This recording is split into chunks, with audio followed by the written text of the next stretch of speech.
Q&A button on the panel or the chat button. You can post your questions as chat to the panelists or to the host.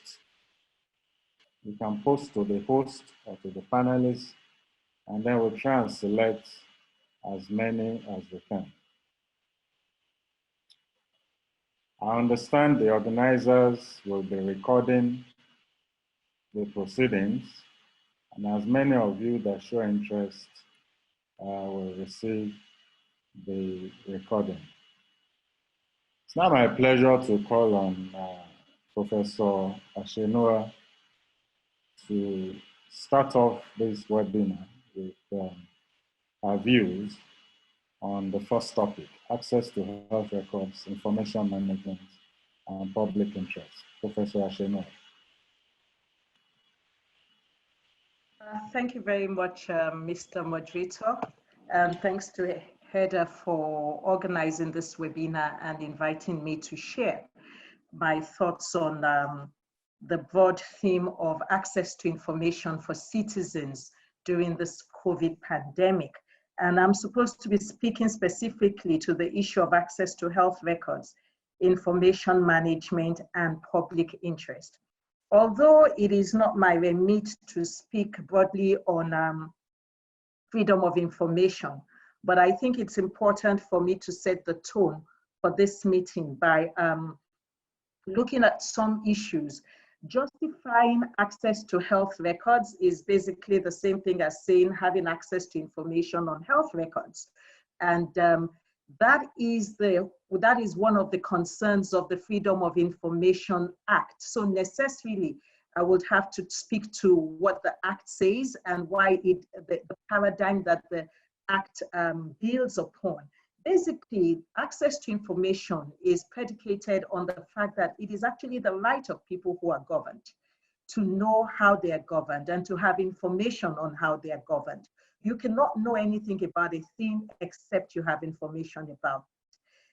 Also, it is predicated on the right of people to participate, because when you then know, you can actually make contributions to that process, whether it is in terms of supporting it or with,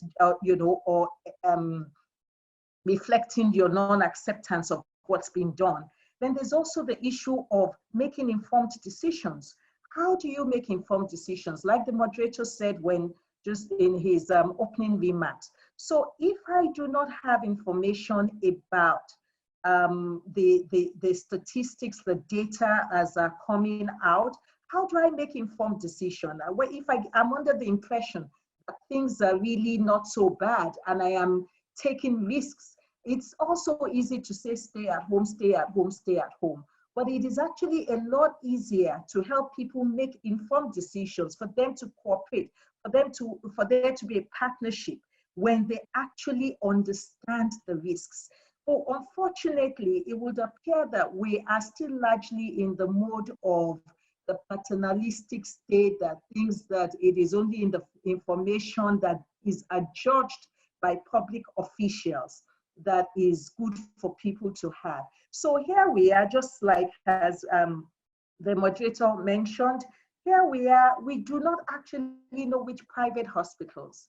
Okay, so in Lagos, we have some sense of the distribution in terms of local government areas of where you've had more COVID patients. But the bottom line is I keep going on the statistics daily, and I see when it says in serious condition, I see just about 2, but then the next day I hear that 3 Nigerians have died. Right now, over 50 have died, and yet we don't, how did they die if they were not in critical condition? So we do not even have the statistics.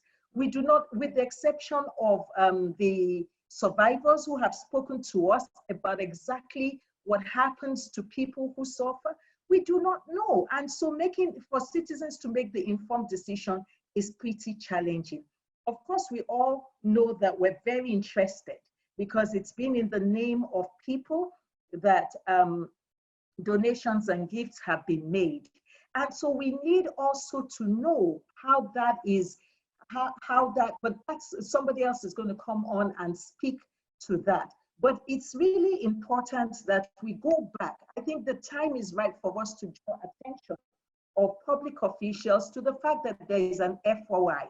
And the FOI prescribes certain things. The FOI prescribes that information and records should be kept, made available and accessible. Right now, there's no website. The PTF does not even have a website on which it is giving us any information.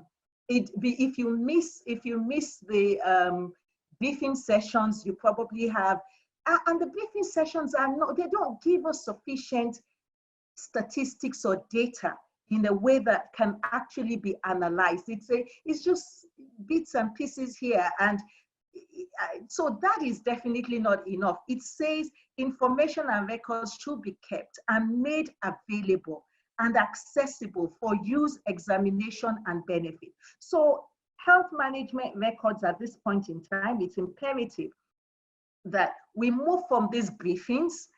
We can even move on from the briefings, but we can remain with the briefings, but we need more detailed information.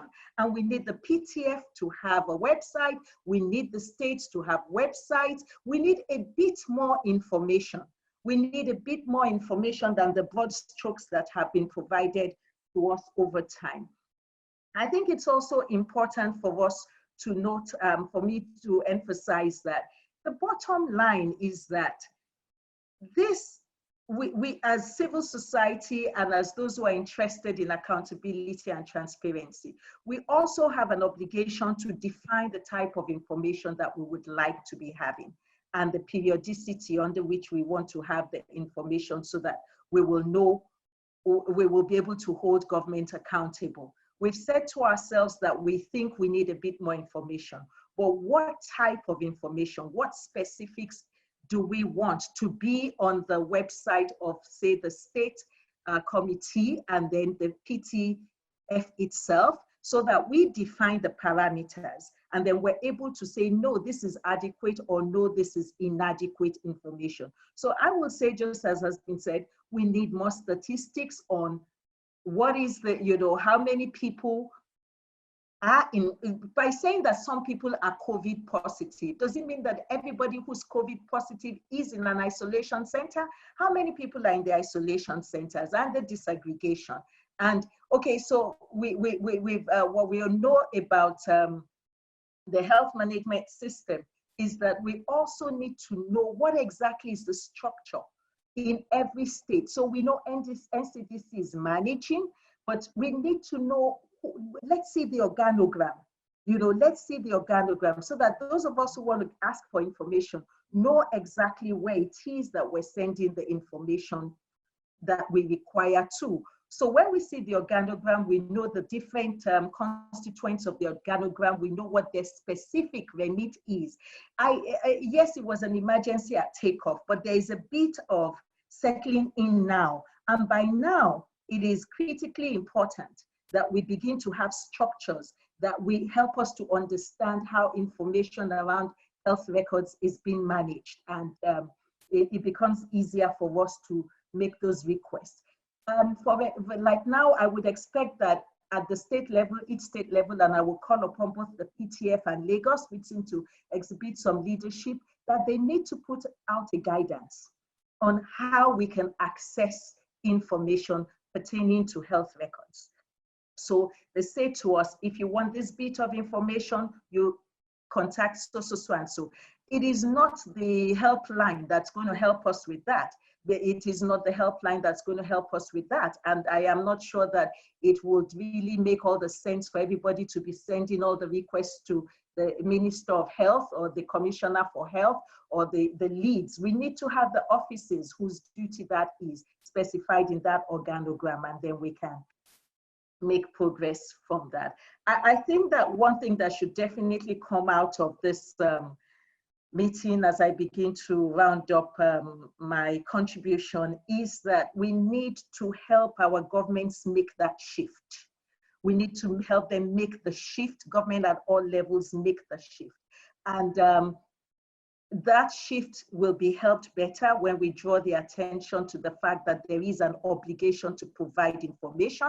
as we put the pressure, exercising our duty to receive our right to receive information, and then we define the parameters of the kinds of information that we would like, and the periodicity, the platform of information, and we work with them to take their eyes, not to take their eyes off what is very important at this point in time, but also to begin to look at other things that enable citizens to engage better, realize their rights, both to participate, their right to information that helps them to make informed decisions. And Mr. Moderator, I think that I would pause there, and I can take questions later, and then add some other things.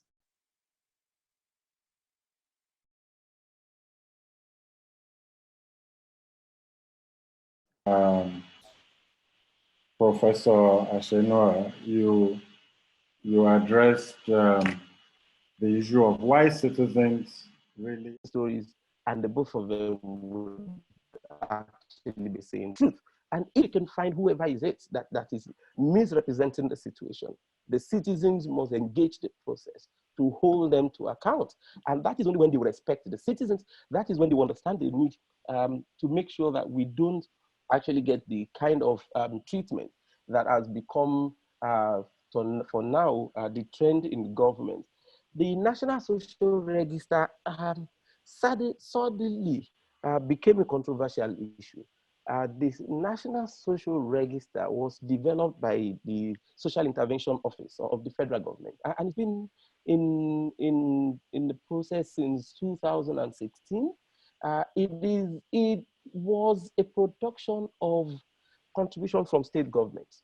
So it wasn't just concocted at the federal level. The World Bank was also involved in the process. We were part of some of the monitoring exercise, and it was one of those projects that we didn't only commend the government for initiating, and also the transparent process of implementing. It was actually showcased outside the country to the world. And I can remember Mrs.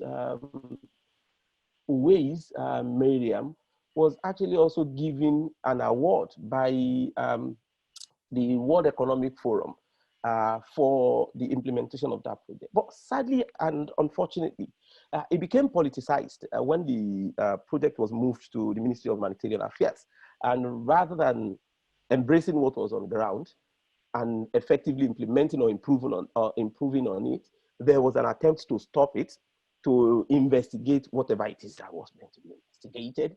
And that resulted in suspension of payment of the conditional cash transfer, which was 80%. The conditional cash transfer was 80%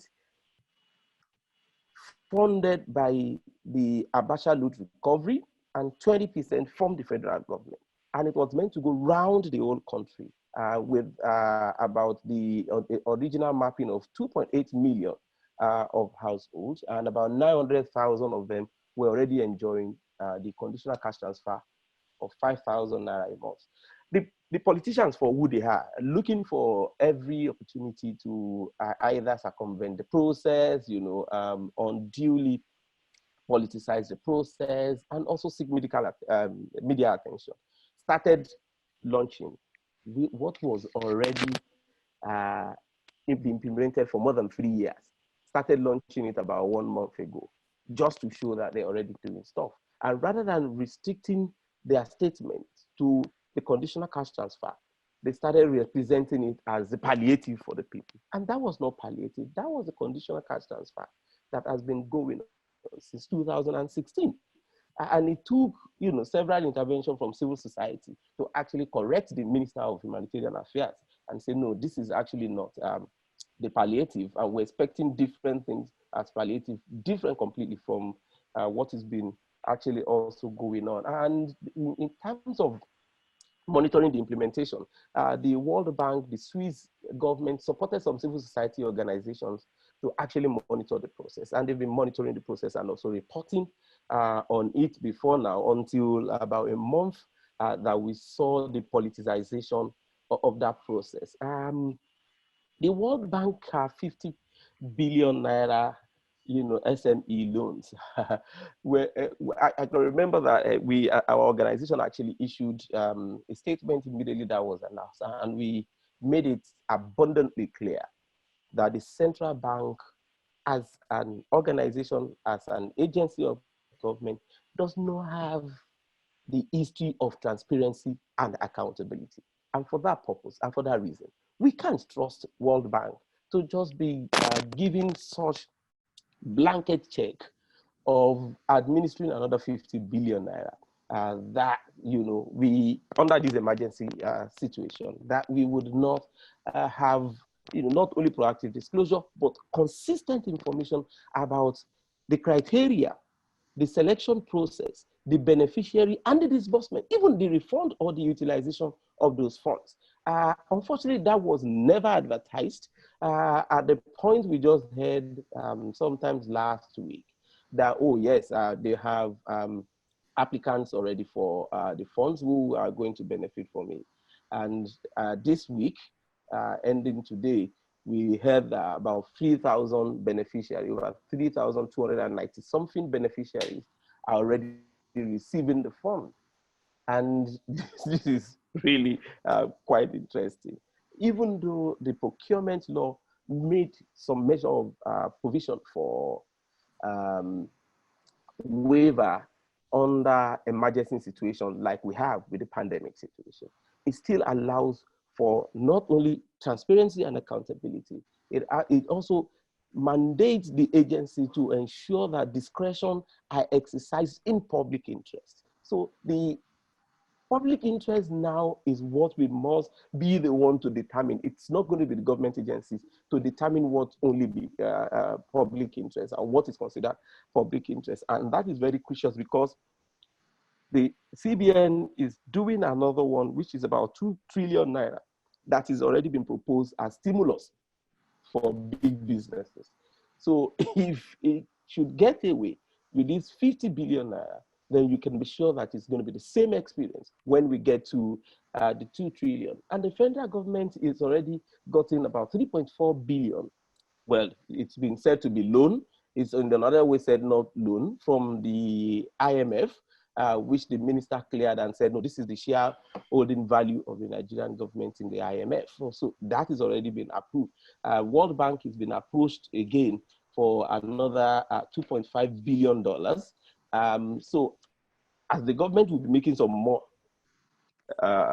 funds, this is outside the 25 billion that is already being contributed by local contributors. That we need to ask.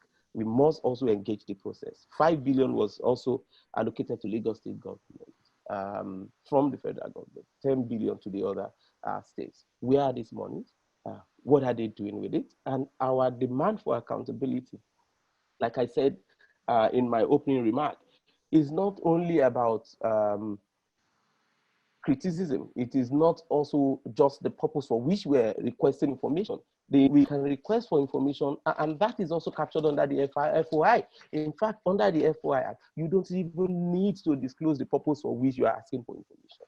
It is for you as a citizen to demand those information, and it is obligated on the government agencies, not only public institutions, and this should also be clear, even private establishments and companies that benefit from public funds or provide services for public or agencies or for government are covered under the FOI to release information when you request for them. In companies where the government has majority shareholding, even if though it's a private establishment, it is also obligated under the FOI to provide information if it is required for citizens. So we need to you're on injury time. Okay, my injury time. So for us, in engaging the process, while I also wrap up, is that we define the purpose for which we want to get information. We also determine the process that we want to use and the strategy for that. It is important to start building partnership, between, civil society, media, research agencies and institutions and others. And then also we must be vigilant to ensure that we promote transparency and accountability. Thank you, Mr. Chair. Thank you very much. Thank you. You have been very, very expansive within the limited time given to you. Just to summarize quickly, you called attention to the problems and challenges going on in other tiers of government, particularly the local government. Where you signposted actually the problem is one that can be narrowed down to middle people. That's in the chain, in the supply chain. There are people who are hijacking the provisions that are being provided as palliatives. You then went on into the need for transparency. And I think one striking aspect of monitoring that we have been seeing is when decisions or when evaluations of a process are taking place, you can hardly talk about transparency. I don't think monitoring is simply to monitor the execution of policy.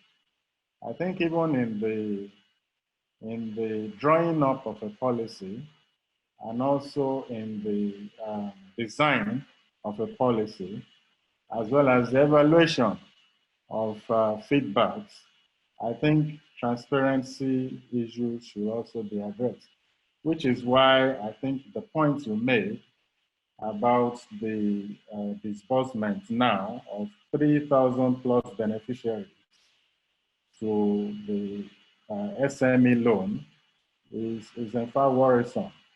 More worrisome perhaps because this loan is not coming from any recovered loot, but it's from the World Bank. And trust me, years later, the World Bank is going to come knocking because this is simply a facility. Now, thank you very much. We have been having questions, but I beg all of you to please wait until all our speakers have had the first round of interventions. We move now to the issue of balancing. We've been talking about disclosure, about the right to know. Is it everything that should be disclosed? The right to information during a health emergency clashes significantly with the rights to privacy and confidentiality. If you look at the Freedom of Information Act, for instance, particularly Section 14, that relates to the exemption of personal information, and Section 15 that talks about third-party rights. Bearing in mind all this, what are the competing interests and how can these be resolved? This webinar, interestingly, is not just concerned with what is happening now. Clearly, the effects of everything that's being done now, or most things that's being done now, we will feel even after the last living person in this corner of the world, or in fact in the whole world, is testing negative to COVID. The effects will still be with us. So, but I really like the next speaker, who is my good friend, Mr. Morris Asele, to look into the issue of balancing the interests and what are the exemptions to disclosure under the rights to know law. Morris. Yeah, thank you, Professor, and thank you for having me. And my most respectful regards to the other co-panelists and the audience. I hope by the time I finish, there may be cause for optimism, although I'm going to be like Cassandra, and things are not going to be too good after I finish. But let me say, I've been preaching the gospel of freedom of information since 2005. when I started working in the Information Commissioner's office as the first senior manager there, where we set off a lot of policies. And I was also intimately involved in the FOI in Nigeria. As a matter of fact, as Prof will realize, the first time I met Prof was when I prepared the first guidelines for the Freedom of Information Act that was in use by the public service. It went through several revisions. So I'm intimately aware of those things. Now, the key issue is this. If you want, addressing Mr. Suraju's point, if anybody is thinking that the FOI as it is going to help to bring transparency, forget it. It is not going to help. And why? I remember what the Professor Tenshua said when she talked about the paternalistic attitude of the government. Yes, in a way, the government is a trustee of public information and they're paternal, sometimes quite rightly. As parents, I know that too much chocolate is not good for health, but I can recall my dad not liking my dad when he used to deprive me of eating chocolate. He knew it was nice, but he also tried to measure the amount of chocolate I had. So in a way, a responsible government tries to do this, measuring out the way. Because, for example, if information is truly not in the public interest to disclose, disclosing it can cause a lot of problems. And it is marrying these two things that is the vein or is the reason all these things is the reason why government has to deal with this properly. Now, the first thing I noticed, and the first thing which I tell people, is that the FOI, a lot of the exemptions in the FOI have a public interest, but the default mode of the public interest is not a public interest to disclose. No. When you want to ask the government for information and you want to find out the public interest, you are entering a boxing match with a heavyweight champion. You are lightweight. Not just is there a disadvantage of weight disadvantage, the freedom of information ties your hand. So you're only fighting the heavyweight champion of the world with one hand. And why do I say this? The default mode of the public interest test is that information will be disclosed, okay? Get this right. Information is to be disclosed if the public interest in disclosure outweighs the injury that the disclosure will cause. And it uses outweighs in section 11 and 12 and 19. But in the key sections, section 14 and section 15, it says the public interest in disclosure clearly outweighs. Clearly outweighs. Now, what do I say this? In the UK, it's the opposite way. The public interest in withholding, that is in preventing the information, must outweigh the public interest in disclosure. So in the UK, the standard is there's an interest in disclosure. The only reason you will not disclose is if that public interest to withhold outweighs. So if it is balanced, if it is equal, you disclose. And it's because of this, I recall one of my first decisions in the ICO, especially, was when it came to the release of parliamentary expenses. The disclosure, we had a hard time, but when we took the decision to disclose expenses and claims, we discovered that when we measured it, it was equal, and we disclosed. There was a lot of pressure, subtle pressure from the Minister of Constitutional Affairs, but it was clear. And when we disclosed it, see the effects. And there are many like decisions. Now, when the public interest in disclosure has to outweigh, it means that in legal terms, all the government needs to say is we are not disclosing this information. It is for the now, for you to shift it, you now have to argue that no, the interest to disclose outweighs your interest to withhold. Now, how do you argue this when you don't know the facts? How do you argue this when you don't know the facts? So that is the first stud which the government played in the FOI. It switched around. So you can imagine if you are guilty, if you are presumed guilty until you prove your innocence. That's the same thing. Instead of being innocent until you presume you're guilty. So the government has put a heavy burden for you to overcome. Now, the exemptions to the public, you put in a public information. The exemptions are basically legal reasons why the government should not disclose this information to you. So, and those reasons vary, but I will concentrate mainly on section 11 and section 11, 14, and 15. Now, when you're looking at the public interest, I said the first question is, what is in the public interest? Because it can cover a wide range of values, interests. What is in the public good? So yes, there's an interest in transparency, accountability, good decision making, which Professor Shenua has already said, and which Olanrewaju has said as well. There's an interest in securing the best use of our public resources, especially in these commercial times.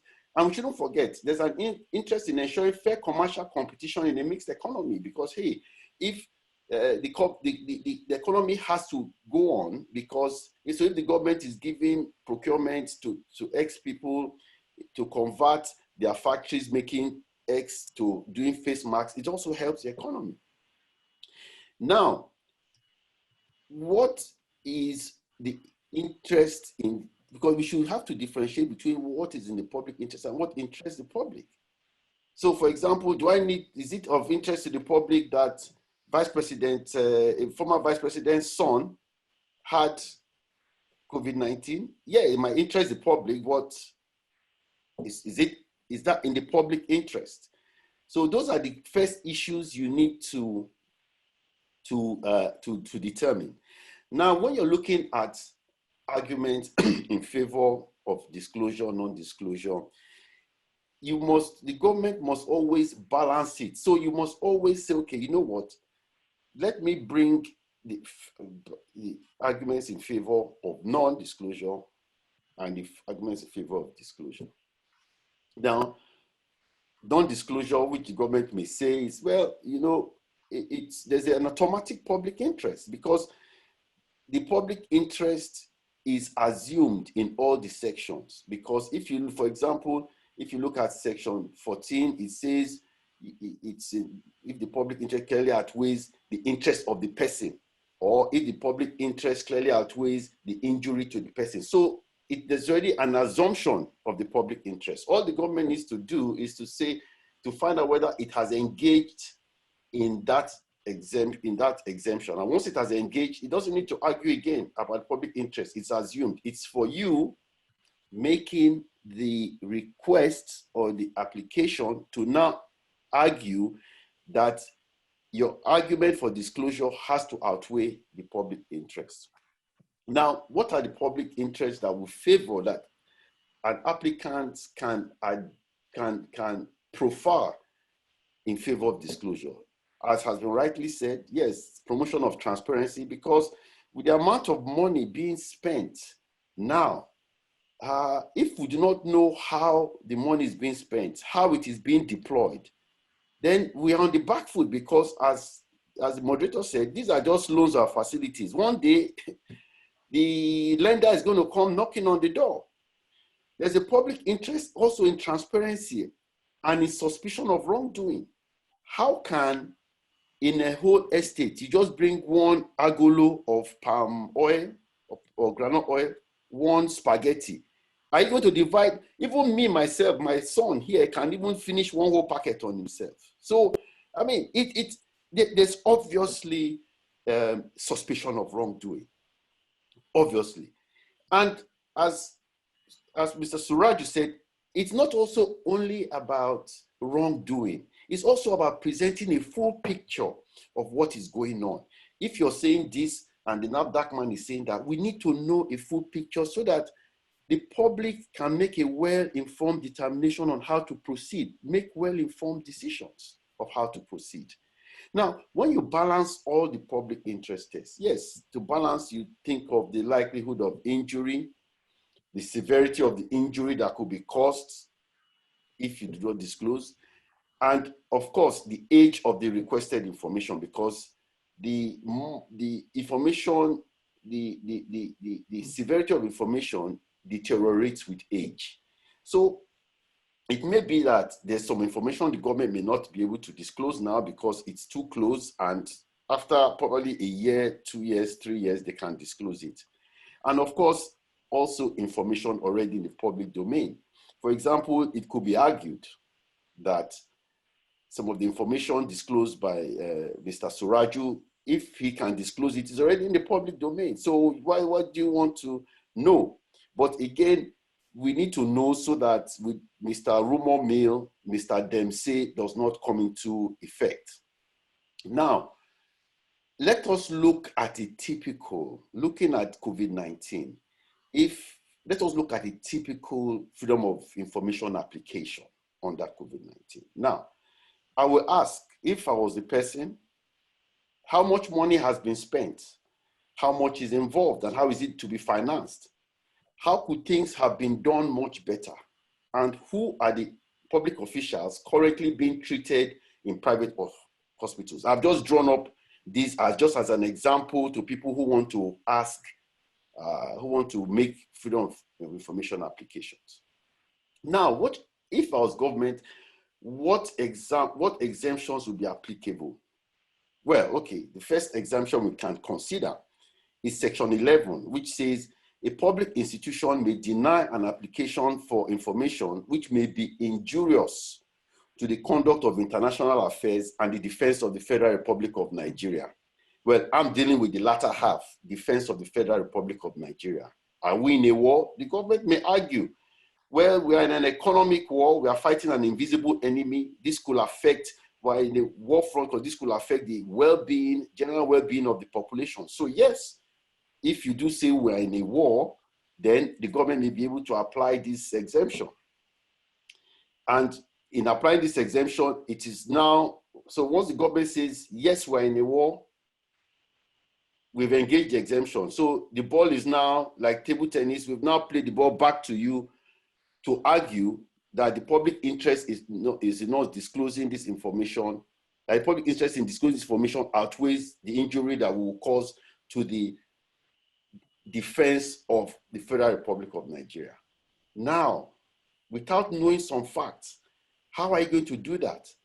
If the government says, look, we cannot disclose this information for you because if you are distracting us from fighting this war against COVID-19, we cannot do this now because it's going to deploy resources in dealing with your request. We should be doing these resources now. So if you present your arguments that, oh yes, we need to know this, we need to know that, government can come and say, look, we're fighting a war. You don't need this information now. We're not going to give it to you.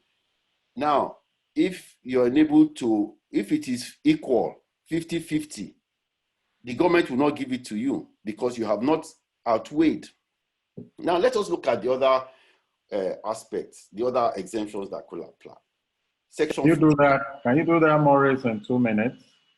Yes. Okay. So in 2 minutes. Yeah. Okay. I mean, Section 14, you can, which depends on personal information, which can be disclosed on content or public domain. However, I do not believe the government can legitimately use Section 14 because it's in very, very limited circumstances. But if they do, if they can do that, then you still have the onus on you to show clearly that your disclosure clearly outweighs. And Section 15, which also states that, which is mainly used for procurement, that's where they could deny it if it's going to interfere with contractual bid or negotiations or proposals. But again, you have to show that what you're saying clearly, that you want to disclose clearly outweighs the importance. Now, as I stated, in reality, apart from the fact that the public officials, knowing who the public officials being treated for COVID-19 may infringe the data protection regulations, because that is a new one that always have to balance the right to privacy and right to information. But in this short time, I cannot go through it. Now, what is the reality check? I'll use a minute. The reality check is that the government will always block you. I have cases. I've left Nigeria in 2016. I had cases to do with FOI. They are still in court.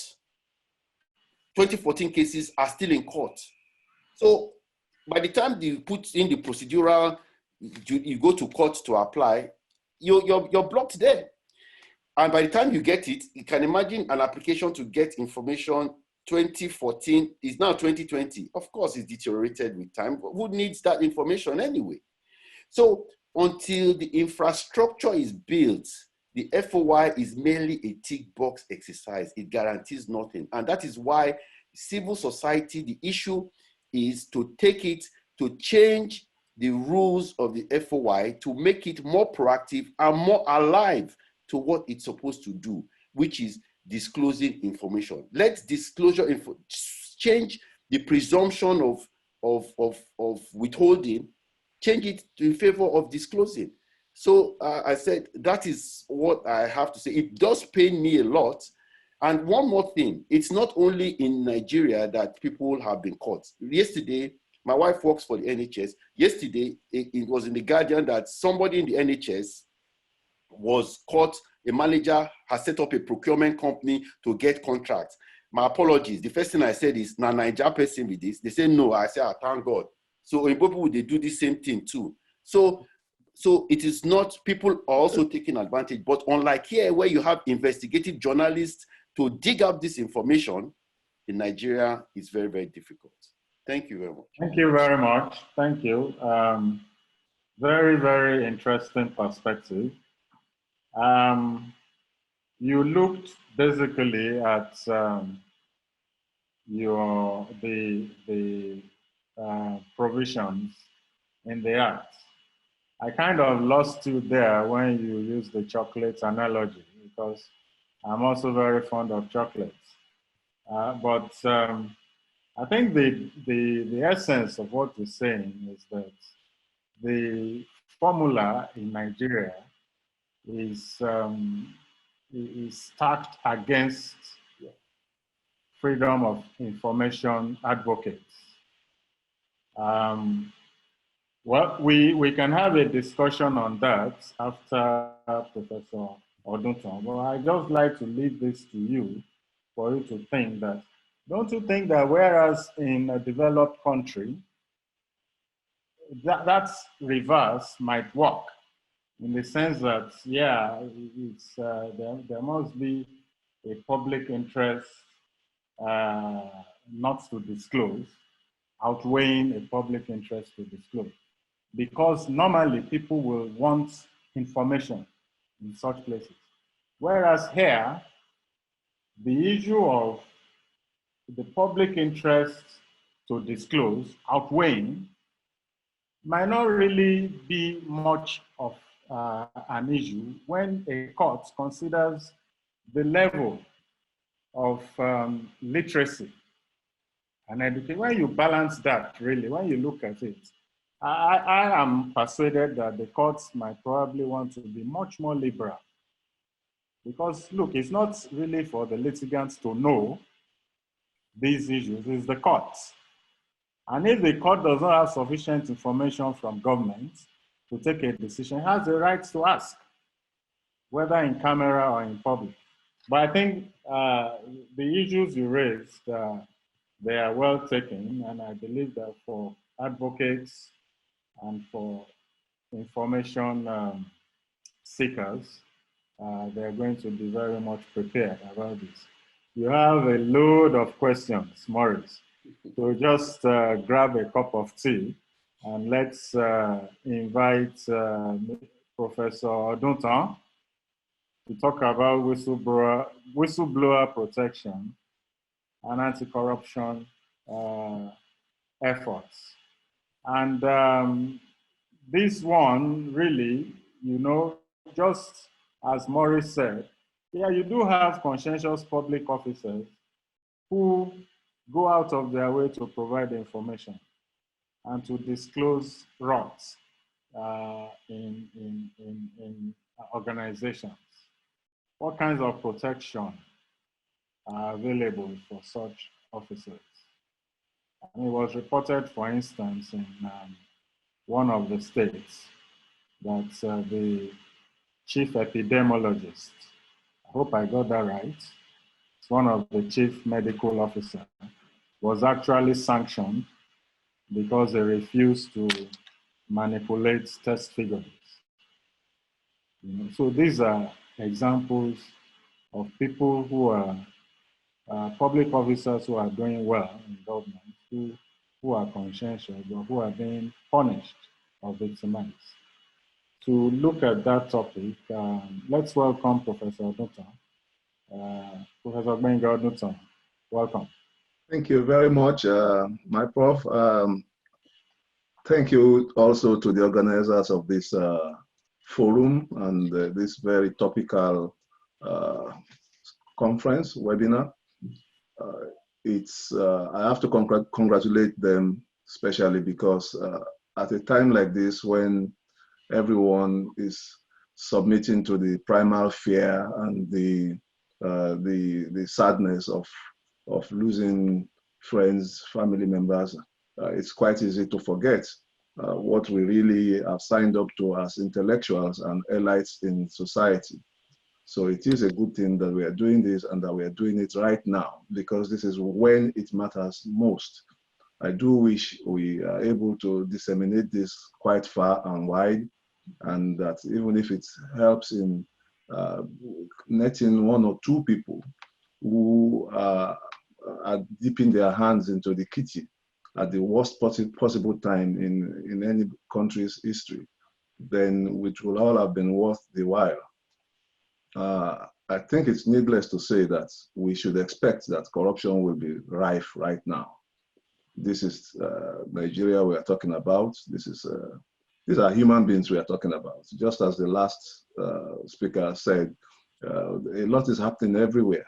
South Africa, from my research, is already tearing their hairs out on the grand scale of people who are running away with the little funds that have been provided for palliative measures. Even in the UK, even in the US, the US president is accusing his own doctors and administrators of hiding, the personal protective wear and maybe even selling it. We know he's a very interesting figure, but the fact that the United States can be having a public discussion about the possibility of corruption in this time just shows that it would be most foolish not to assume that corruption is running wild right now in Nigeria, which is why I said it's quite good that we are discussing this now. And my remit is to look at it from the whistleblower's point of view. So I term my paper or my speech 10 minutes, I hope. Please let me know as soon as my 10 minutes is up. Whistleblowers and anti-COVID-19 corruption.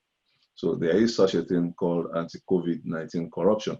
I will be looking at the history of whistleblowing in Nigeria very briefly. I will be looking at the whistleblower policy as we have it. Then I will talk briefly about the whistleblower act that should be coming up, because to the best of my knowledge, we still don't have a whistleblowers act. And then I hope to submit that with the little we have, there is enough basis in law and practice for anyone who is observing a misappropriation taking place now, any act of corruption, any act of bribery. There is enough in our law and practice for someone to come up, be bold, to act, and to whistleblow. Indeed, I'll be submitting that there might be some benefits, personal benefit to be derived from that, because what we have is the whistleblowers policy, and there's some good practice there where people have gotten a percentage of what they are able to point out as being looted. So very briefly, I would go through the history, and it's a long and noble history that we have, even in Nigeria, for whistleblowing. It's not new. We've had all kinds of scandals exposed in the 70s, from the Godwin Dabo and Taka affair. We've also had the incidents of Delegiwa. Delegiwa was not only whistleblowing himself, but he was acting on whistleblower accounts, which is what led, unfortunately, to his demise. We have also had governors being photographed and exposed for doing the dancing at Owambe parties instead of doing their work, by journalists. We've had all kinds of situations that have embarrassed decision makers and executive position members over the years. But I must say that, unfortunately, many of our whistleblowers have had blowbacks against them, which is one of the things that makes this area quite fraught with some dangers as of now. We know that there is an instinct in Nigerians to expose, but we also know that those in power, the powerful, fight back ferociously, which is why we need a bit more certainty. And that certainty for now resides in the whistleblowers policy and the various state laws and laws in companies, which are not enough. It's not tidy enough, I must say that.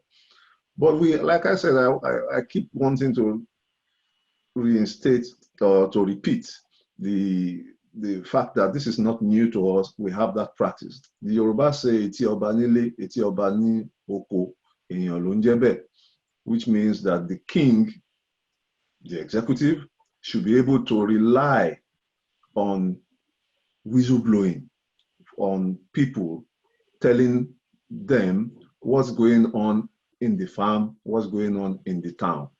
It's a necessity of human cultures generally, if I may say.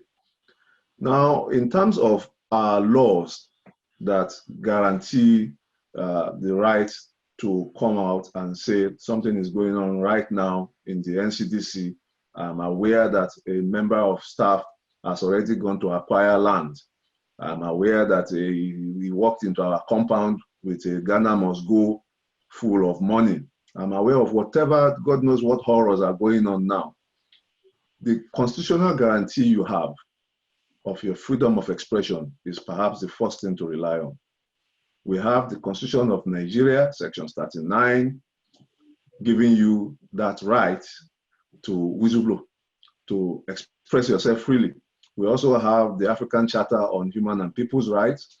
We have cases, law cases that stand for this principle. And I don't want to bore those who are not lawyers here, but permit me to give at least two, what we call case law backing for my proposition that there is a duty and a right to whistleblow in Nigeria. Sifaje Merokun and Commercial Bank of Nigeria Limited, where the Supreme Court held that every citizen is duty bound to report the commission of criminal offenses. Every citizen is actually duty bound by law to report the commission of criminal offenses. See also Dododo and Economic and EFCC and others, where the Court of Appeal held that by the combined effects of sections 15 of the Constitution, a duty has been imposed on every citizen to report allegations of corruption to anti-graft agencies. So you have it right there. There is a duty, there's an interest by the anti-corruption agencies, ICPC, EFCC, to hear from anyone who might be observing anything going on right now that is criminal, that is illegal, that is illicit, because criminality might not explain it all. Illicitness, which is dirty, let us know. Then we have the Money-Laundering Acts. Like I said, we're all, thankfully, we're all Nigerians. We know how it works. I remember a few years ago when there was what you call petrol scarcity, and I was buying petrol from a station in Lagos, and I had the petrol attendant saying that one of their colleagues has already started building a house. From that instant petrol scarcity, from the bribes they collect, from people trying just to get petrol, in one single instance, one of their colleagues has started building a house. So we don't want people who have been building, who may be building houses based on palliative measures that we may be putting in place here. So the Money Laundering Act is another one that I would say sort of mandates and gives backing to people who to whistleblow. There's a duty on financial institutions, on professionals, lawyers, accountants, bankers, right now, who observe suspicious transactions. There's a duty on them to act. The Money Laundering Act not only provides how people might end up in jail on this, but it also provides the policy guidelines that makes us think like that. Although the lawyers have tried to exempt themselves from this, but I don't think that's a lawyer can say categorically that his actions may not land him in trouble. We have lawyers who are in court now as we speak for aiding and abetting money laundering. So on that, I would say let's take a bit more cognizance of practice internationally, where lawyers in other countries have happily taken upon themselves the role of gatekeepers against corruption. The Fiscal Responsibility Act is another one that 2007, the Freedom of Information Act, I'm not going to waste time on that, are all legal grounds upon which we can say there is a duty on citizens to whistleblow. In practice, again, in modern practice, even Nigeria provides enough for us to say, one, it is usual, two, it is safe to whistleblow. The president's daughter and her mother whistleblew on the amounts of money that are about 3 billion naira that was supposed to have disappeared into the so-called medical clinic of Aso Rock. And that you still don't have basic amenities there, even with 3 billion naira gone. That's whistleblowing, powerful whistleblowing, and we give credence both to them and to their father who has allowed that, and there hasn't been any blowback. But that's not enough. We also want to know what has now happened to the Villa Clinic. Why is it still not up to scratch? But it's a good start. Then we have the Senate committee headed by Shehu Sani, and who indicted a former secretary to the federal government, even in this government, Babashir Lawal, over the 200 million grass cutting contract. That's good whistleblowing. Ibe Kachuku blew the whistle in respect of lopsided appointments at the NNPC. The National Extractive Industry Transparency 90 revealed that NNPC refused to remit up to 21 billion to the federal accounts.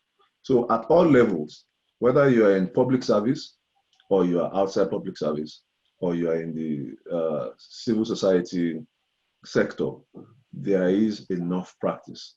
Let's look at the law. The law right now is insufficient, if you ask me. I will have to rest my hopes on the whistleblower policy. You have to rest your case too, unfortunately, Prof.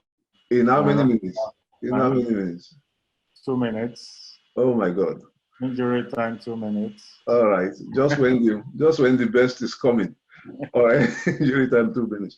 The whistleblower policy provisions are designed to encourage anyone who has information about violation of financial regulations, mismanagement of public funds and assets.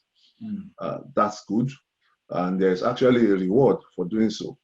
The whistleblower will get up to 2.5% minimum and 5% maximum of the recovered loot.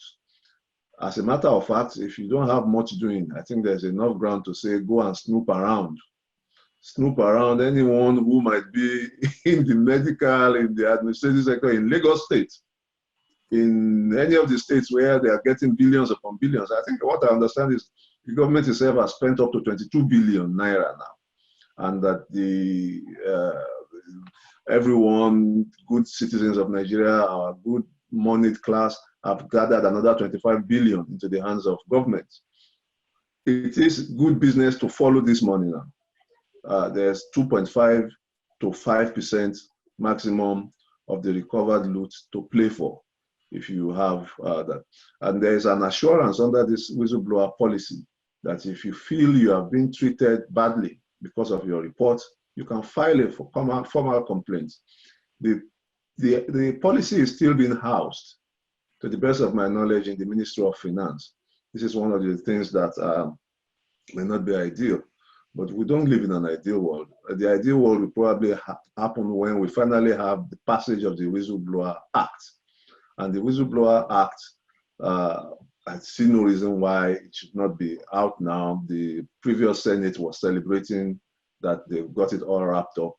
The Whistleblower Act will, one, seek to ensure that persons who make disclosures and persons who may suffer reprisals in relation to such disclosures are protected under the law.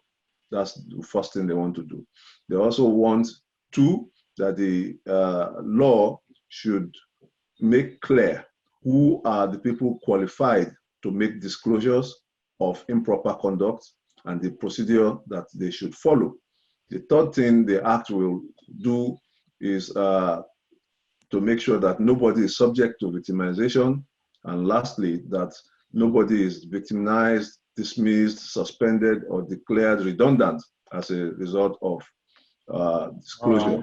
Thank you very much. I have to cut in now.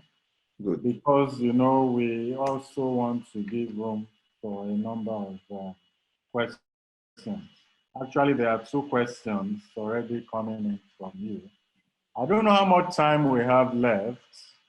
I believe that we probably have less than 20 minutes now. Well, on Zoom, we have limitless time. Limitless, okay, yeah, good. So, but it is also.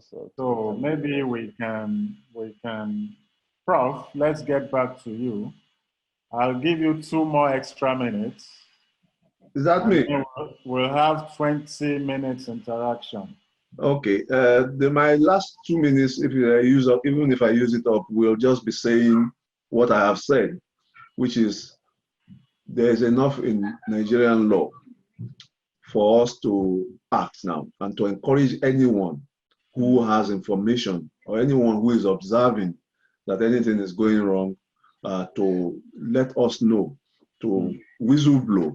And I will also encourage the civil society, particularly, to take up this watchdog role. That's the future. That's what we owe as elites of Nigeria. We do owe this generation, we owe the future generations of that, establishing that noble practice that I've pointed at so far in a more systematic fashion. We don't want our humanity to be debased, whereby people are building houses and buying homes and buying luxury products on the back of a calamity of this nature. So thank you everyone for listening and for providing light into the future for the country. Thank you. Brilliant. Thanks, Prof. A very, very difficult topic, uncharted waters, as you put it. You're having to talk more about policy and very weak structures that have been put in legislation. The FOI Act actually has one or two provisions on whistleblowing that, as you probably observed, it's very weak. If you look at also some of the anti-corruption laws, you have some elements of protection for information givers. This is a very, very important topic. As you're aware, a lot of the governments, the federal, as well as, in fact, the states. Kano State, for example. Kano has done quite a lot of desperate things to keep the truth about the extent of COVID from space, from the media. A queer twist to this whole issue was the NCDC chief who tweeted some days back and cried for help that they had run out of some components of the test kit. He came back days later to say that a number of Nigerians had even come out to donate that component, that a number of Nigerians had these things in their warehouse and they willingly donated to him. But he said, sadly, he was misunderstood by his colleagues on the PTF, who said that he shouldn't really have given such information in the public space. So you know really that these are the kinds of issues that you have when we talk of conscientious public officers who think that information should not be kept locked up in top secret files or official secret files. I'd like to appreciate all our panelists. They have addressed this topic and their topics very robustly. We'll now open up for questions. Some questions have come in. I have 3 questions actually for Professor Shenua and several for the others. So Prof, thank you for your time and for your patience. So there are 3 topics, like I said, and the first is that do people really care?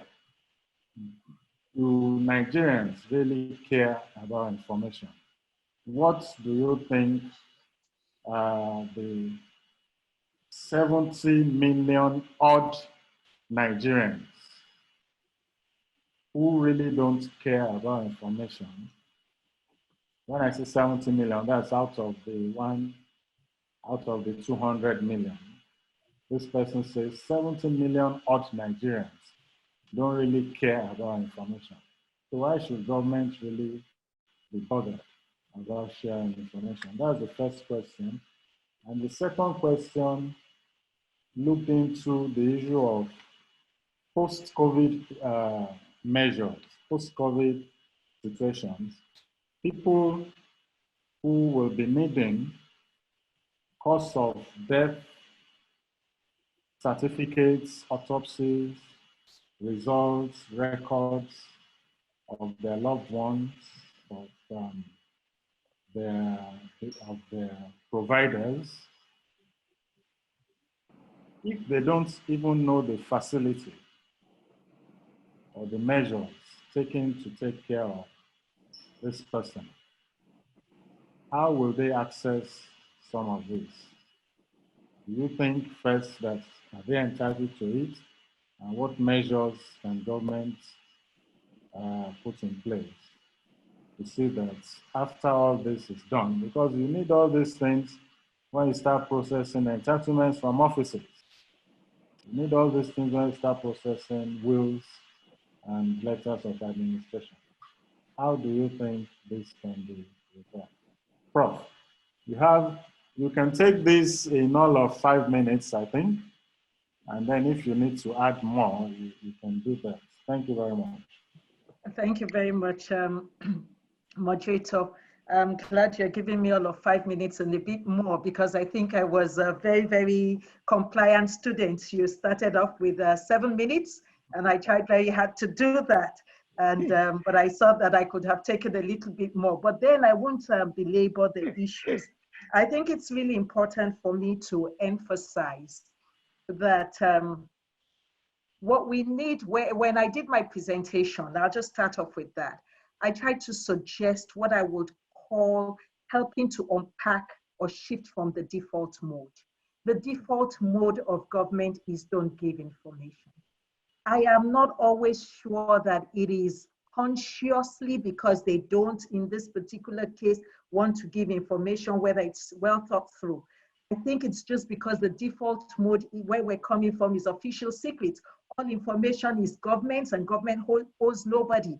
So that's why I kept emphasizing the need to help them change by saying, this is what we would like to ask. Let's set the agenda by putting pressure, by being very clear in terms of our demands. So we say in briefings, these are the pieces of information that we would require.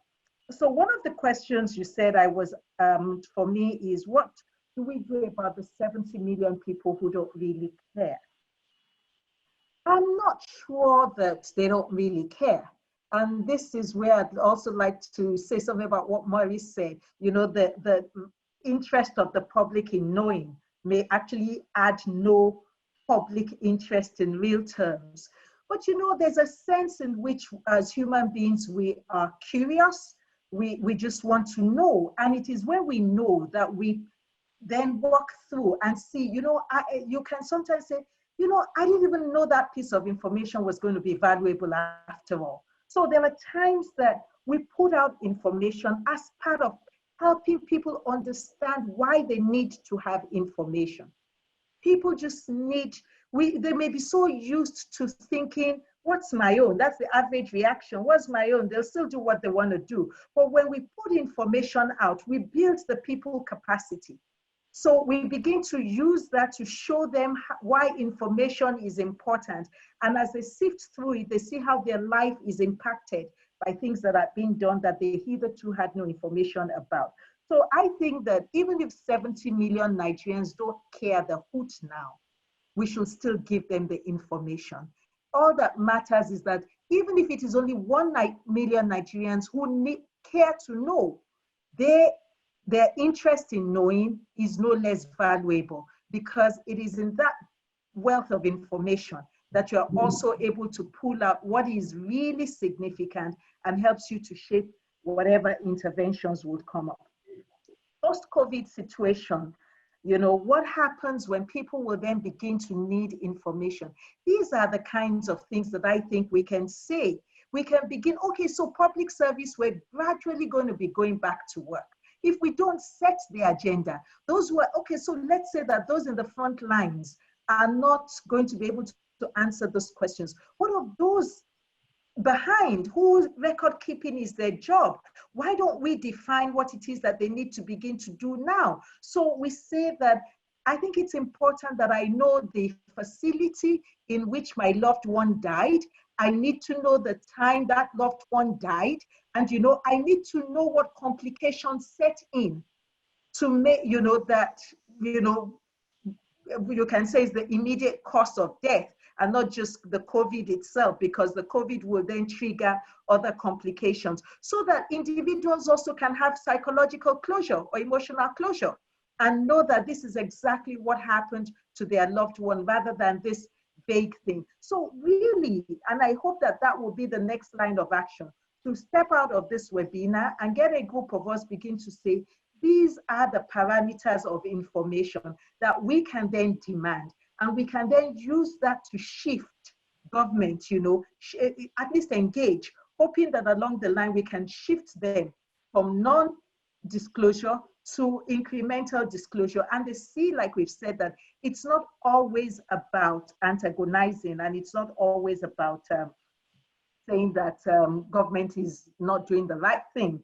It's important for us to engage in such a way that we help. I think there's a question that while I was during my presentation, I think I did see that some two questions looked like were addressed to me, which is like, what do we do? What do we do with media representatives who don't seem to ask the right questions? Again, it's also about what questions do we want them to ask. I see some of them read from their, electronic devices that they got these questions. So we need to articulate clear questions that we actually want. And if we do define what we want to be on those websites, then, even the interval. For example, now, sometimes I just wonder, how do I know when I get the latest information on the figures? You go to bed, at what time of the day would I have that information precisely? Because it looks like it's given at the end of the day. When the end of the day is, I don't really know. And I do not know what platform to go into until I wake up, the following morning. So I think that this is the time for us to set the agenda and to define the parameters of engagement. We shouldn't leave it fluid. When we come with definite parameters and we seek to engage with that, we're likely to gain more ground. And I think the last question was, is there information about government or classified? I want to underscore that there's no information that's about government. We really just must get it into our system that we are government and those people are agents. And so government does not have an information that it is keeping for itself. Public interest is us. So if government keeps information, it's supposed to be in our name. And that is where it's really important for us to make this mental shift. I would say that it would be nice to have an interest in disclosure, but look at it. How many years after the Freedom of Information Act, how many federal office agencies have, and they're supposed to provide the information. That is what the law says. It just must be there, whether you need it or you don't need it. But they don't even have it on their website. And so even if we have, the balance shifts like Maurice has suggested, I'm not sure anything will change until we do the push, the basic. And so we say, let's start with PTF. You must create a website. You must create a website. Lagos State has told us they will do something by Tuesday. Let's see what they do. Then we engage with that. If it's inadequate and it's short, we say, fill in these gaps here and there. And I think that my colleagues have also filled in the gaps for when I was pretty rushing and taking some of those other issues. Thank you very much. Thank you. Thank you. Apologies for the short changing of time. So that's all right. I think you indeed did very well in terms of managing time. We thank you for that. So we have for Mr. Suraj, we have quite a number of questions too. The first, which you actually shared with me, relates to how can the FOI apply to local governments. How does the FOI apply to local governments? There is also one that relates to the issue of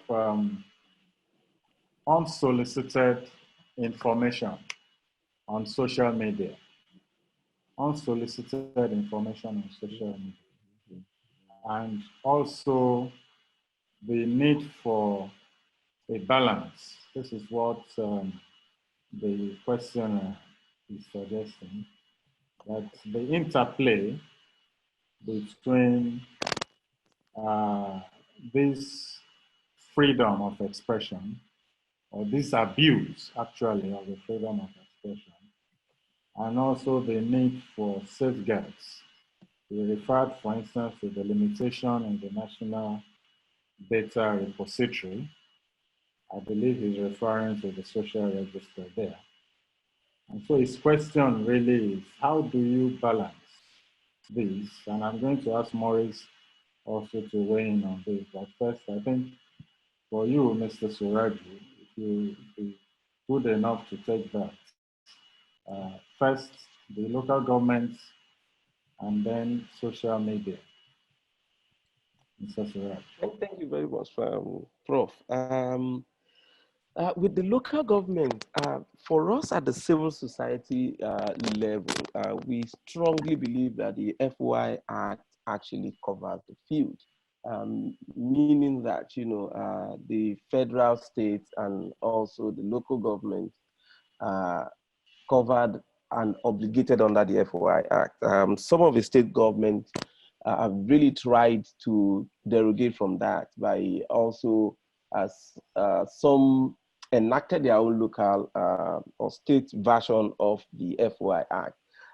That wouldn't really have been a problem for some of us, but the worry was the fact that the substantial, you know, ingredients of a freedom of information law is usually, by quite a number of them, consciously and deliberately just removed from their own version of the National Freedom of Information Act.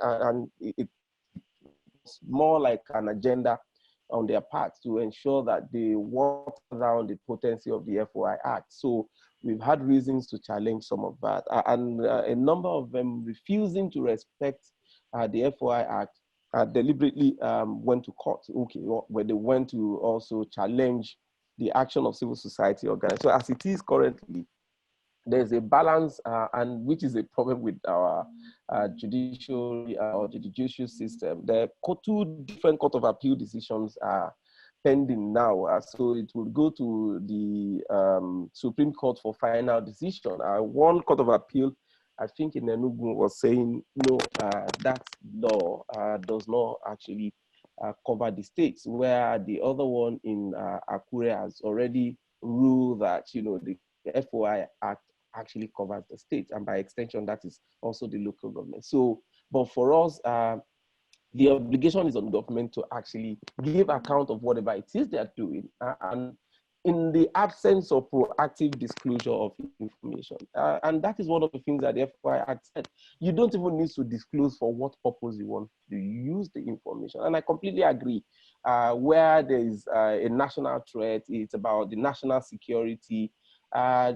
You can, and law also for that, where it is also about private information, disclosing the health status of some people. And it is not just any more private once you subject yourself to public office.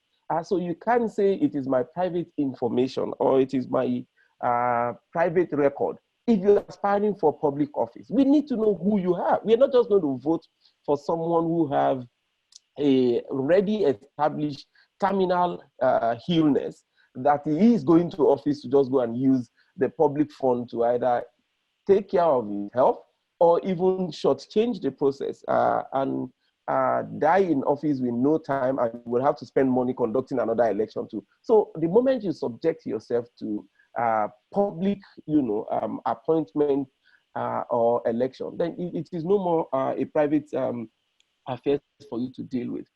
Looking at the abuse of the freedom of expression, I mean, this would sound very unpopular, and for me, it is really a very worrisome development. I have not really been happy with the trend where you see all manners of, you know, falsehood, fabrications, you know, concoctions, deliberate malign and assassination of characters in the social media. I mean, Nigerians have unfortunately abused the use of the social media, and it becoming interestingly, very interestingly difficult for even civil society and activists to defend some of the actions of the users of the social media.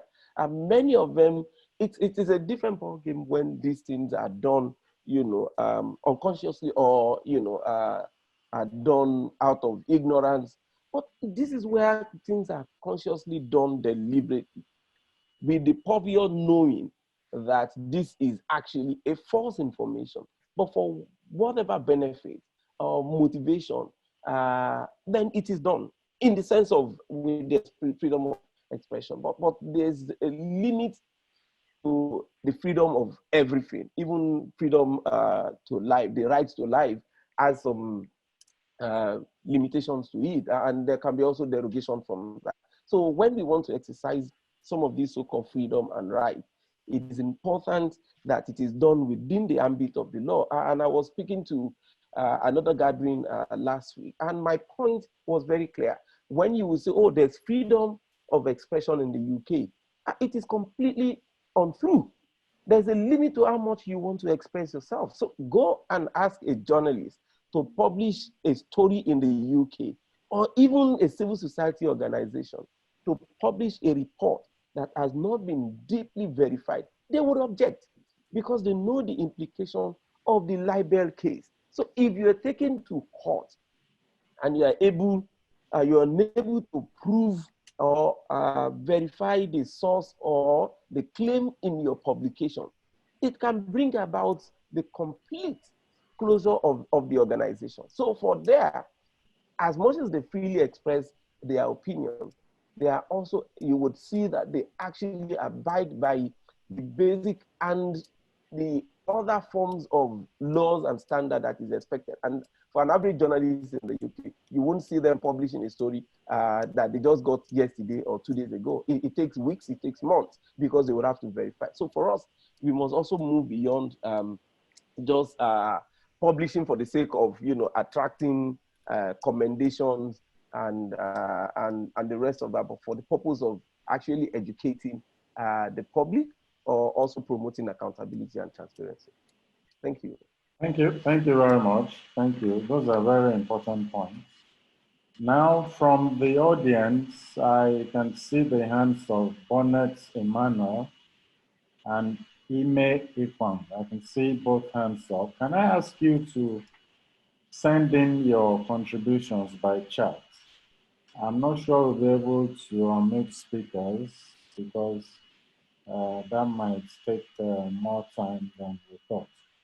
But so if you have questions, please make use of the chat button and so that we can take that before we close.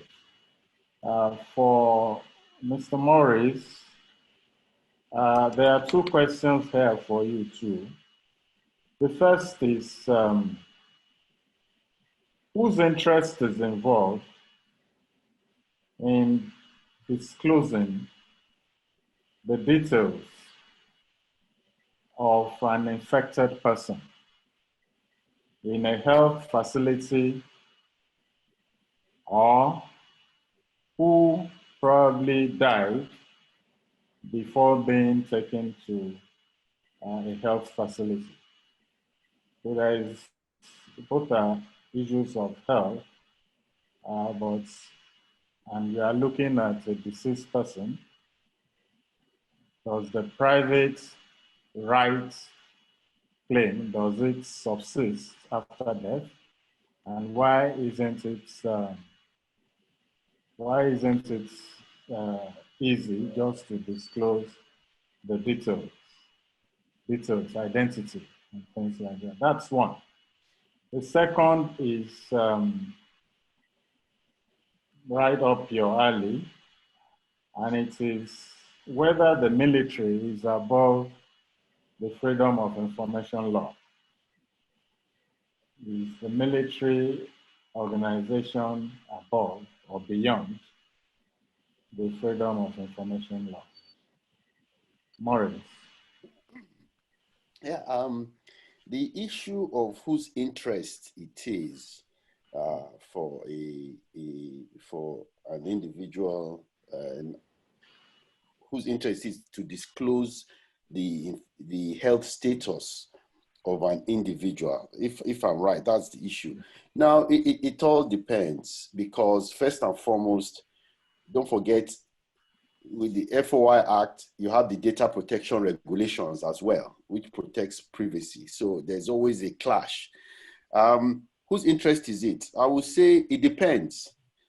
If the individual is a normal private individual, not paid by government, not a public official, just a simple person going into a private hospital, then obviously the FOI will not apply, because FOI only applies to government institutions or private companies doing government institutions. So if an average person goes into, private person goes into a hospital, it's the private person's interest.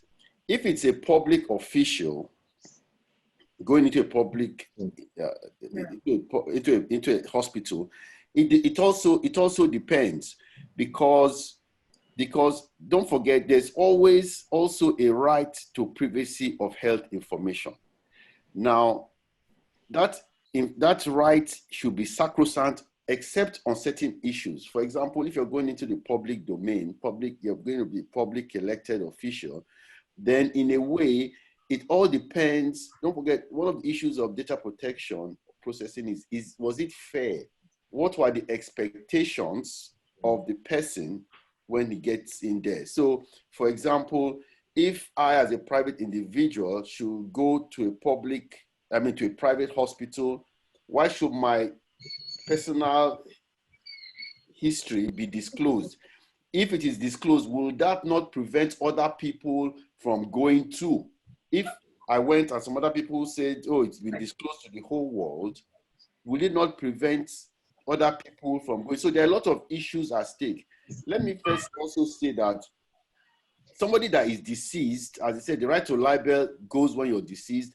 The data protection regulations in Nigeria also applies to natural persons. So by that, I will take it to be just like the GDPR here. If you're dead, you don't have any more rights. You're not a data subject again. So as I said, if you're dead and it's disclosed, well, there's not that may not be much of an issue. However, one of the key things which we need to be very, very careful about is always ensuring that interest is always balanced. So at the end of the day, if you disclose a private person's individual, there may be consequences. If you don't, there may also be consequences. So as I said, everything depends. But if it's a public individual, a public official, it may be in the public interest. But another thing which has been on the buzz here is, how do you disclose information? What is the right of a person under COVID-19? For example, shouldn't it be disclosed that you have this infection so that you do not go to the office and contaminate other people? Or so there is always that balancing interest, and really the whole privacy world is abuzz with debates here and there. But at the end of the day, if the government decides that it can give that information because it's in the public interest to disclose, then it can do so. Finally, one more thing, as I said, Section 24 also gives the courts the rights to, I just wanted to make sure I cover that. It gives the courts the right to make the determination, and the burden is on the public authority. So as I said, these are all lots of issues that will take, I wish we had an hour, I could go on about it, but fortunately, in the short time, let me just leave it here for now. Thank you very much, much obliged. For Professor Odunton, I hinted earlier that you will also weigh in on the issue of the freedom of information legislation and local governments. Someone here, I'm trying to get the name, is not very, yes, Abdul Giwa. He's not very convinced about concepts such as whistleblower protection. He says we ignore to our peril primordial and parochial loyalties in an organization, such that when conscientious public officers want to whistleblow, they do it at the risk of life. or in fact physical hurts. And so he said that what kind of protection can a legislation provide, or even the infrastructure that we have in the country, given such realities? And there is also another question that has to do with the issue of the policy, the whistleblowers policy.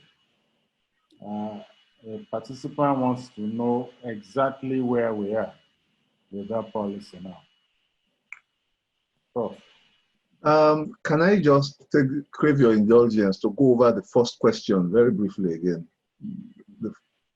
So the first question relates to the applicability of freedom of information. How do you use freedom of information requests on local governments?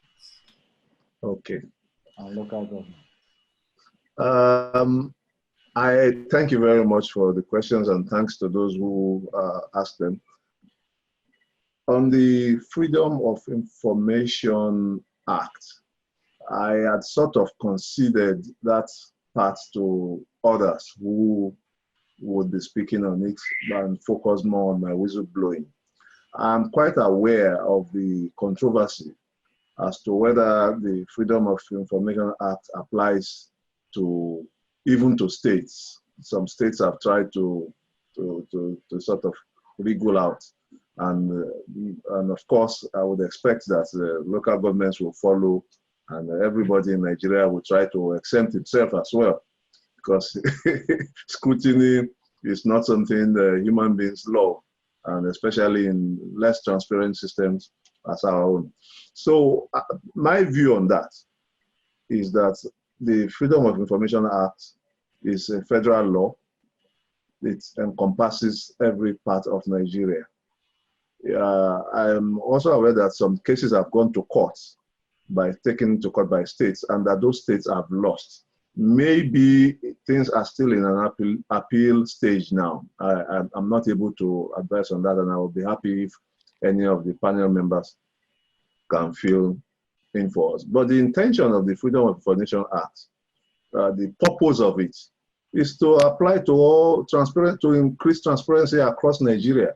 And this artificial division of as to whether it should apply to only federal government agencies is something that is quite unfortunate. It's not what was intended. Treaties and laws are interpreted from not only the literal meaning, but also the purpose for which they are supposed to serve. That would be my answer from my point of view, and which is the popular point of view, not only of the CSOs as observed by Lanrewaju Suraju, is also the position of most lawyers, is that it applies to local governments, it applies to states. But having said that, it will be good for the state governments to also implement their own Freedom of Information Acts. That is certainly something we should look forward to happening. But in terms of the second question, I think the second question may be talking more about whether there has been enough, there is enough for us to say that the whistleblower policy is working, or as what has happened to it in actual fact. Actually, there's a lot of good news in the whistleblower policy. It has worked to the extent that a lot of monies have been recovered as a result of the whistleblowing. At least we know that there was a discovery of $9.8 million cash in a Kaduna slum house in Sabon Tasha, to be precise, which was discovered due to the whistleblower policy. And up to $30 million again was discovered in cash in an Ikoyi apartment. That's what literature tells us. And studies have shown that up to 14 trillion trillion naira, 14 trillion naira has been recovered through the whistleblowing policy. Indeed, the government itself has said that $151 million and 8 billion naira is looted in funds. Now, this is the part where I would love to endorse what Professor Aseno has been saying. If we have beautiful news like this, why is it not common knowledge? Why is it not common knowledge on a repeated basis? Every Nigerian should have these statistics on a rolling basis, weekly basis. It should be clear how much is coming in, what the successes are, what the problems are. But as usual, there's a lot of opaqueness, deliberate and indeliberate. Even, yeah, we must give some credence to the government. They announce this.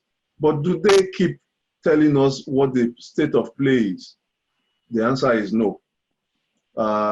Many countries are still thinking of having a whistleblower policy. They would love, like Larry said, information is a good thing as an end in itself.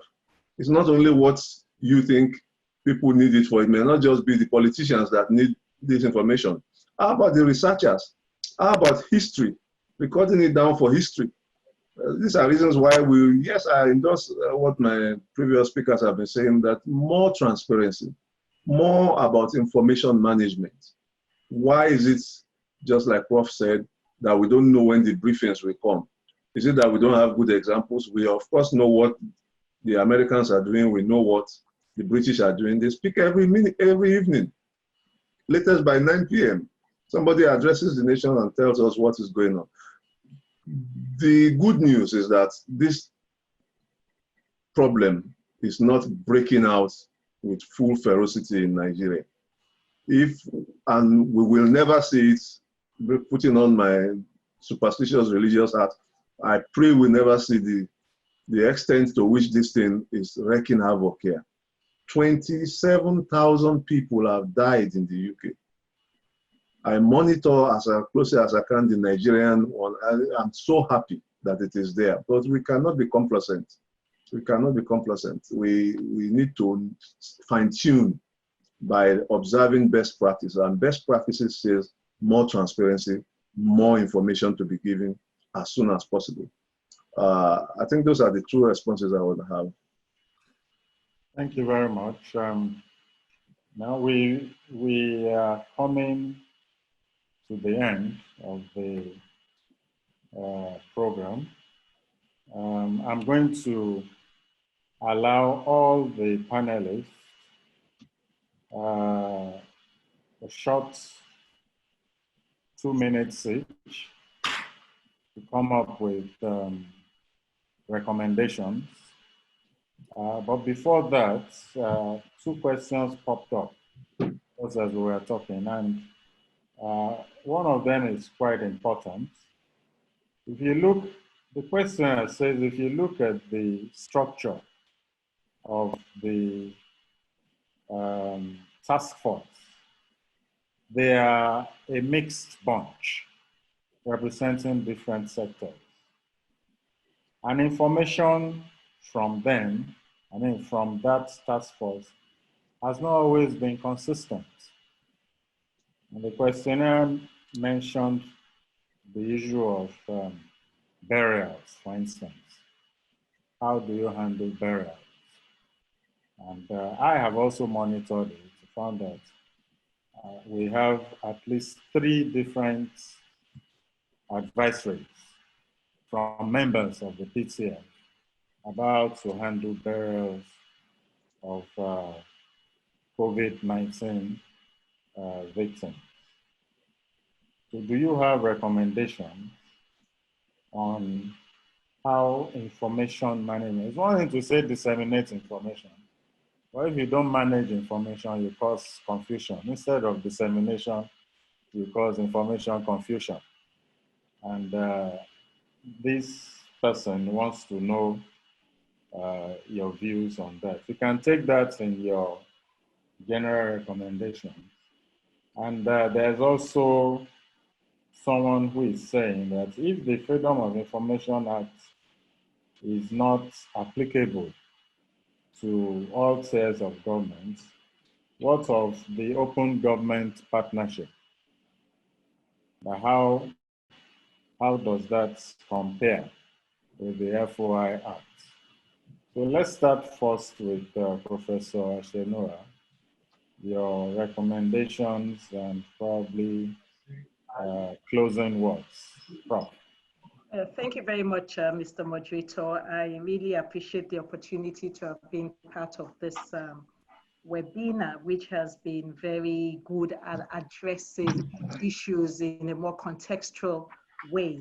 I do believe that in much of my presentation, I had made some recommendations. For example, I had stated in very clear terms that I thought that we needed to let the government at all levels know that we expect information. We define the parameters of the information that we require. It can be revised from time to time. We shouldn't just leave it to them. We've left it to them. They've done what it is that they have to offer. So we need to define precisely what it is. And I would say that is an assignment for us by the time we're leaving here. I have also said that we need to encourage that we have a platform that transcends, the briefings, because how much information can you give in a briefing? And that's why I suggested maybe a website at all levels. But someone had, one of the chats had suggested that, oh, well, if we look at what it is that they have done with websites in the past, will we make progress with websites? And was suggesting, why don't we have Twitter handles and all of those things? Those can give nuggets. Twitters can only summarize information that's been collated and is existing in totality in one place. And then you can take highlights out and then take it out. I think it's really important. While my colleagues were presenting, I rushed through the health policy, 2016 health policy. I saw that whereas there's a lot of expectation of participation from the public in terms of giving information and cooperating, really nowhere in that health policy is there anything that suggests that government will give back to the public. It's all about public information, public support. And I think that we need to, we don't need to wait until we have a textual review of that policy to change practice. And that is that's why I keep saying that I think that it is what we can do. So essentially, when it comes to access to health-related information management, which is the area in which I looked at, I would say that in very clear terms, we can even also look at, we can do like a policy paper that says, this is the public interest in this kind of disclosure. This is the public interest. You can't have public interest in this kind of disclosure. For example, where someone escapes from an isolation camp or has run away from, that becomes, we clarify, because again, maybe we can assume that they can't stop, the people in the front lines now can't stop to think through all of these things. So again, still talking about setting the agenda. Can we also clarify what's public interest, make the case for why we must have this information and call for that information and ascertain? I talked also about an organogram that helps us to know at every level, what is the body, what is the constituent of the body that we're dealing with. So with the Presidential Task Force, we seem to have some idea of the key constants.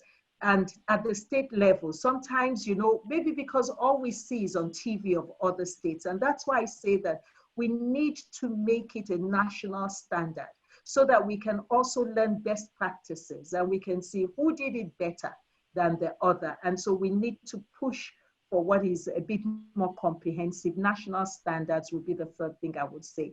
We define the national standards in terms of expectations, and then we put that out as a policy, as a guidance, and we then begin to advocate around it towards its adoption in practice. Thank you. Thank you very much. Thank you. We go on to Mr. Suraj, your closing words and a word or two on information management and transparency. Thank you, Mr. Moderator. I will also see that we omitted the question about the military and the FOI. Yeah, and I think it's important that we assist not just the participants raising the question, but also for everybody. The military as a formation is covered effectively under the FOI.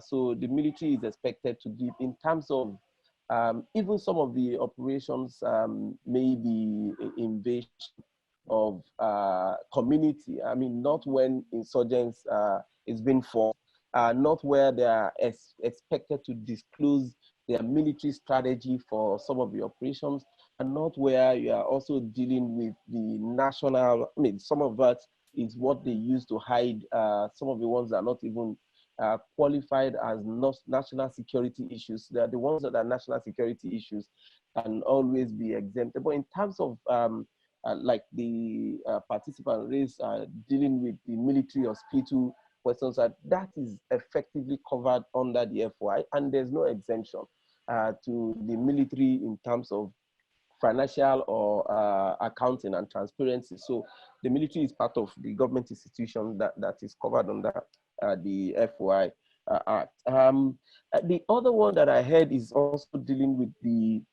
contradictions that you have, well, supposed contradiction in the statements of the members of the PTF with regards to the corpse of victims of the COVID-19. Interestingly, as at the time when the Minister of Information spoke with regards to the management of the corpse, the general belief and the information from the World Health Organization was to the effect that the corpse should not be released for the fear of, contamination and the rest of that. But between that time and when the Minister of Health actually spoke about the corpse, there's been new development and also information from the World Health Organization that, the dead bodies have actually been found not to also transmit the infection.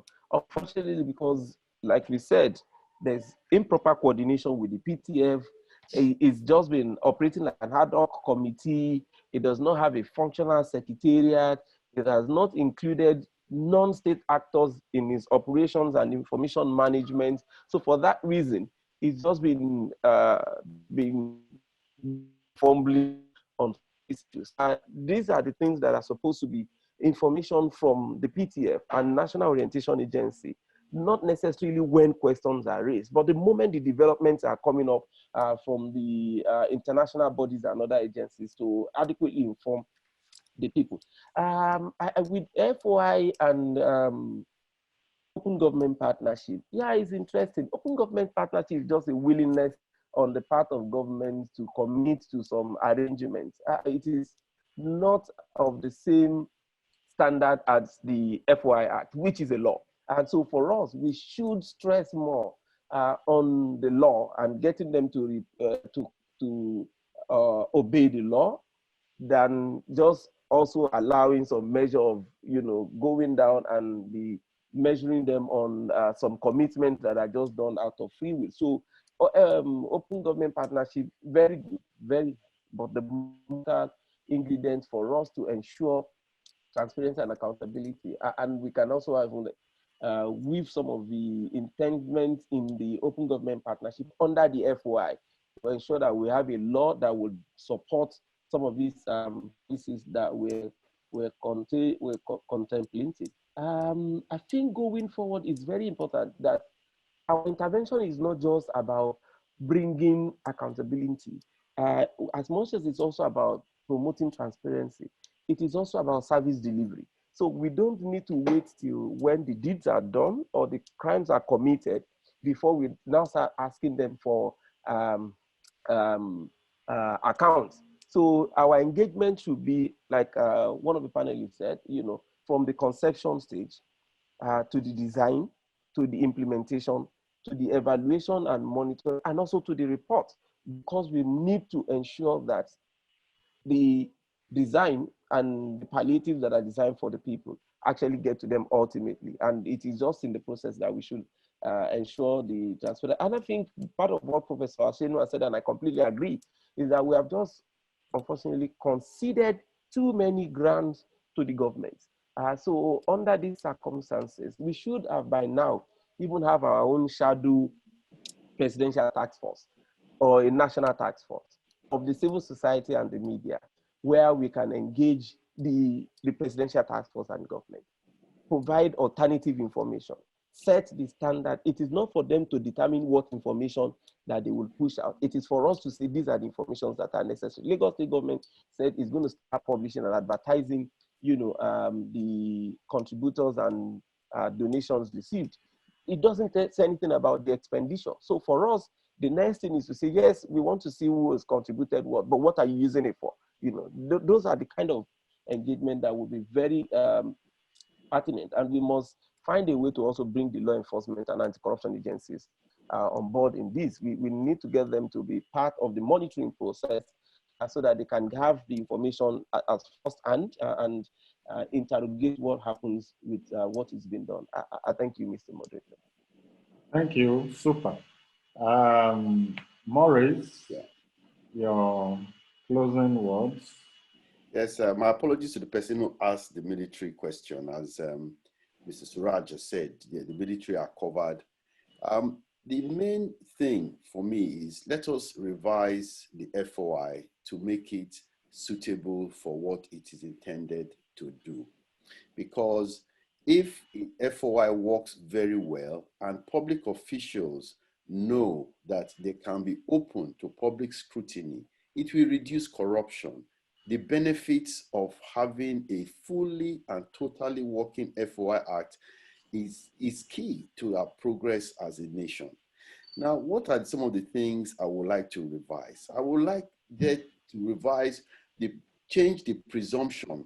So from a presumption in favor of withholding information, I would like to change it to a presumption in favor of disclosure, so that instead of saying that the interest in disclosure should outweigh the interest in non-disclosure, I would like to turn it around. So that way, transparency is at the core. That means that it is now default to disclose information. Another thing I would do is, I would like, if there is an information commissioner that is appointed, because like now, we've seen how having independent commissioners can act. We've seen some of the acts that the NCC Communication Council has done. We saw once who empowered NAFDAC. We saw what the late Professor Akunyili did, how it's helped things. We've seen how the National Consumer, one of my friends, Consumer Council is doing things. So when you have an information commissioner who every year will now be saying, hey, hang on, Ministry of Justice, Ministry of this, Ministry of that, you have not published, you have not engaged in your publication scheme. Where are these things you're supposed to be publishing? Once we have somebody doing that, then we have somebody applying the act, because the way the act is designed, it is designed that if you have been offended, so if you are an applicant, you can go to court. And if the court is not looking at it, somehow it tends to hide non-compliance, which again, civil society organizations can start also letting people know. So calling out these public institutions that are not proactively disclosing information. Let's call them out. Finally, I would like the courts to be empowered more so that it goes through the courts quicker. As I said, I have a case of 2014 that is still in court. So if you can go through the case quicker, if the fines are increased from 500,000 to 10 million, then people will sit up. If I am government, I have stolen billions of naira, what is 500,000 naira to me? It's nothing. So let the sanctions be applicable, and let them be real, and let them hit hard. Call and shame organizations that are not doing what they need to do, because I can't, nobody is publishing. The Attorney General also was supposed to be writing, reports are supposed to be written to the Attorney General. Nobody is doing that. and then revise the act. So once all these things are done, it will get a better act. It will reduce corruption. There will be no more cynicism. People will not be cynical. They disclosed, they did palliative of 3 billion, and people raise their head, 3 billion. How much are people going to chop inside it? So once we do that, it will gradually, it's not going to be a quick process, but gradually we will get to the El Dorado that we are seeking and looking for. And I said, if people know that whatever acts they do underground will be exposed in public, corruption will end. Thank you. Thank you, lovely. Professor Newton. Yes, thank you very much. It's been a wonderful event so far from my part. In terms of summary, I will have to enjoy the benefit of always coming last, which is to say that I endorse everything that has been said before me. I particularly endorse the need for more transparency on issues. And you see, it shouldn't be difficult to get the government to see reason on this because it's actually in their favor. Every time I see a video of Nigerians reacting and returning food or wasting it on the road just to show contempt at what has been given to them, I just shake my head because it's actually a fault of the government in the first place, not explaining who that foodstuff was meant for. You cannot just give food and say, that's it for everybody. How can that be? No country does that, not even the UK, not the US, not even rich countries. The food palliative measures is not for everybody. And we should know that. I'm actually disappointed that the people I see queuing up, going to take palliative, there's this free mentality thing going on in people. It may not sound popular, but we have to say it. The palliative measures are for those people we knew were hardly surviving at normal times. The people who, once you step out of your house, they are harassing you for the money to eat that money. Before, when all was normal, just imagine what will be going on in their lives now. It's not meant for people who have savings. It's not meant for people who have their house. It's meant for people who are down and out. But the government refused to communicate that effectively. So it created the impression that it was meant for everybody. And therefore you have the situation where everybody is disappointed. Who gives out that kind of thing without explaining who precisely it is meant for and precisely how it should be shared? A government that does not do anything about information management. That's only the kind of government that does that. So the government itself will benefit from giving clearer messages, marshalling its thoughts before it goes out. And then coming back a bit more to my own side of things, of the anti-corruption side of things and the steps that should have been taken to prevent corruption. Again, you don't have to do much. The platforms, the paradigms that you should follow have been there. When you start on something as important as disbursing 22 billion naira that's already been disbursed and dispatched and God knows how spent, you must have had a series of checks and measures put in place specifically for this purpose, not just even relying on what has been there before. And did anybody do risk assessments of where this money is going to? Did anybody show top-level commitment that corruption will not be tolerated on this occasion?